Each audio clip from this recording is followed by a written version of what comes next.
আপনি কি রকেট বানাতে চান, কিন্তু আপনার কাছে নেই কোনো শিক্ষক, নেই কোনো ক্লাস?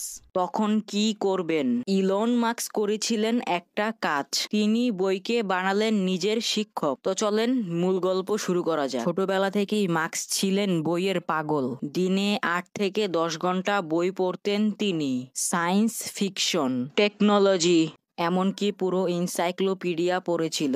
যখন রকেট বানানোর স্বপ্ন তার মাথায় আসে, সবাই ভেবেছিল এটা অসম্ভব, কিন্তু মাস্ক থামেনি। তিনি নাসার পুরনো ডকুমেন্ট পড়লেন, মহাকাশ প্রযুক্তি নিয়ে অসংখ্য বই পড়লেন। এক ইন্টারভিউতে তাকে জিজ্ঞেস করা হলো, আপনি রকেট বিজ্ঞান শিখলেন কিভাবে? মাস্কের উত্তর ছিল, আমি বই পড়ে শিখেছি। আজ তার স্পেস এক্স রকেট বানাচ্ছে, মহাকাশে পাঠাচ্ছে, আরো খরচও কমিয়ে এনেছে। সবকিছু শুরু হয়েছিল একটা জিনিস থেকে, সেটা হচ্ছে বই।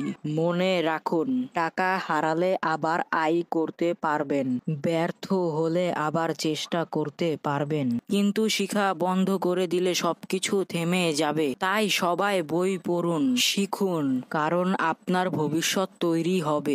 এখন ইচ্ছা আপনার,